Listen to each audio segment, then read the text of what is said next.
सबसे पहली बात, हमारी कमजोरी क्या है? हम परेशान हो जाते हैं।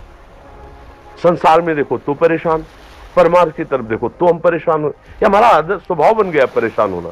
थोड़ा सा धैर्यवान बनो, गंभीर बनो। कोई इस भारी से भारी विपत्ति में परेशानी स्वीकार करके विपत्ति से थोड़ी निकला जाता। सुलझो, ठीक है, विपत्ति आई, समस्या आई, इसका समाधान होगा।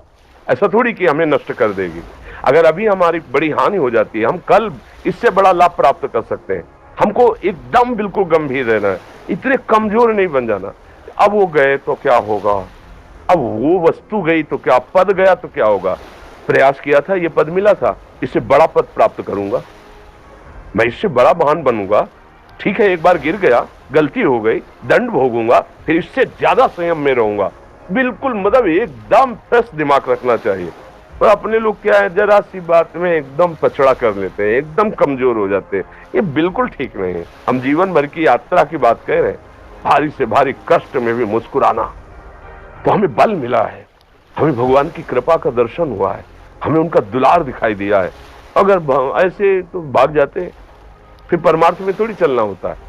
आज जो आप सुन करके लाभ लेने की चेष्टा कर रहे हो ना, ये केवल प्रवचन नहीं है, ये जीवन है। अगर ये जिए ना होते ना तो ये इसका प्रभाव नहीं पड़ता, फिर वाणी का प्रभाव नहीं पड़ता। हम इसीलिए कहते हैं, जैसे आप लोग एकदम परेशान हो जाते हैं तो बोलो, क्या हमसे ज्यादा परेशानी होगी? दोनों किडनी खराब, दवाई लाने के लिए पैसे नहीं, पानी रखा है हम उठ के पी नहीं सकते, भीषण शरीर में कष्ट, भीषण बुखार, क्योंकि किडनी फेल, जरा में बुखार, खाने को क्या, रोटी मांग के लाओ। अगर वहां सब्जी मिलती तो लाल मिर्च ऐसी पड़ के मिलती थी कि वो पा नहीं सकते थे। आप सोचो, पानी लाना है तो मुझे लाना है, पीना है तो मुझे पीना है।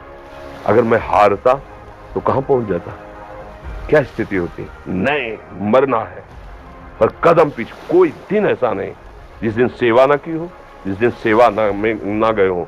गुरु जी की सेवा में जाना है, पहले अपने को स्वस्थ साबित करना है, नहीं वो सेवा नहीं लेंगे। तुम बीमार हो, तुम कष्ट में हो, ऐसे उनकी दृष्टि बड़ी शांत है। सेवा की, आके लेट गए, फिर हिम्मत की, अपनी श्री जी की सेवा की। मधुकरी नहीं गए, 3-3, 4-4 दिन भोजन नहीं गए, पर सेवा नहीं छोड़ा, दिनचर्या नहीं छोड़ी। और उसका प्रधान कारण संयम, ब्रह्मचर्य, भगवत आश्रय, नाम जप, कभी हारने नहीं दिया। अभी भी थोड़ी देर बाद डायलिसिस शुरू हुआ, हारने, आपको हारे हुए नजर आ रहे हैं।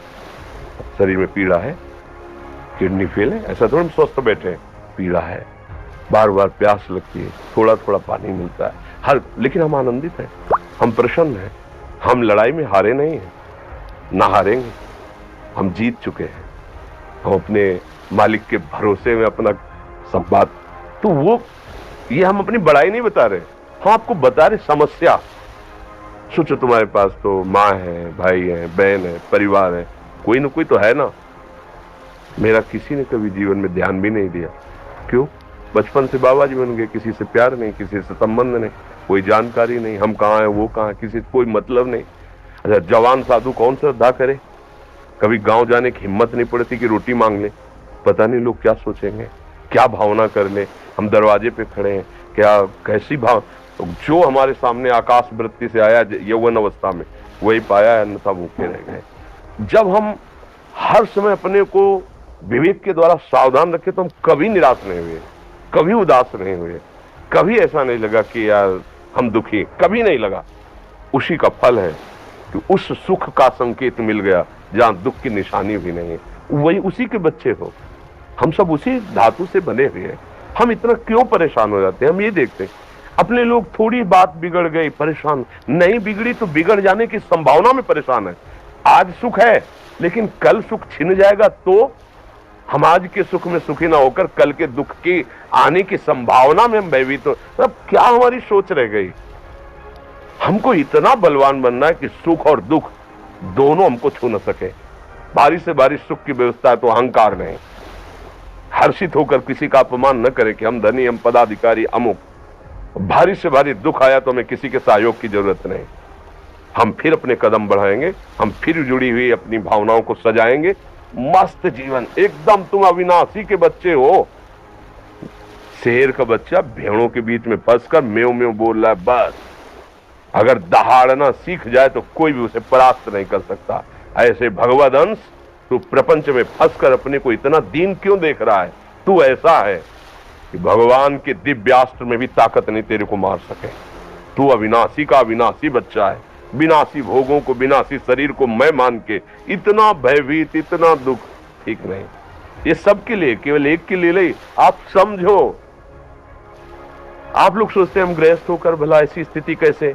जनक जी सुखदेव जी के गुरु हैं और राजा हैं, महल है, रानियां हैं, नौकर है, चाकर। क्या सुखदेव जी जिनके शरीर में लंगोटी भी नहीं है, दिगंबर, परमहंस, परमहंस के गुरु है जनक जी जो राजा हैं। समझो आप ऐसा ना सोचे कि हम नौकरी कर रहे हैं, हम संसार में, हम गृहस्थ हैं, हम आध्यात्मिक की ऊंचाई पर नहीं चढ़ सकते। नहीं, आप एक सरकारी नौकरी या आप किसानी या व्यापार करते हुए आप एक अध्यात्म की ऊंचाई में चढ़ सकते हैं। और अध्यात्म ही है जो तुम्हें इस माया के दुख सुख से ऊपर उठा सकता है। दूसरा, चाहे जितनी संपत्ति आ जाए, आप सुखी नहीं हो सकते। सब देख लो, आंख खोल के देख लो, अध्यात्म ही है जो तुम्हें हर कष्ट सहकर मुस्कुराकर जीने का रास्ता बता देगा कि आप आनंदित हो जाओगे। कुछ नहीं बिगड़ा, अध्यात्म है तो कुछ नहीं बिगड़ा, अध्यात्म नहीं है तो कुछ नहीं बना, कुछ हाथ नहीं लगने वाला।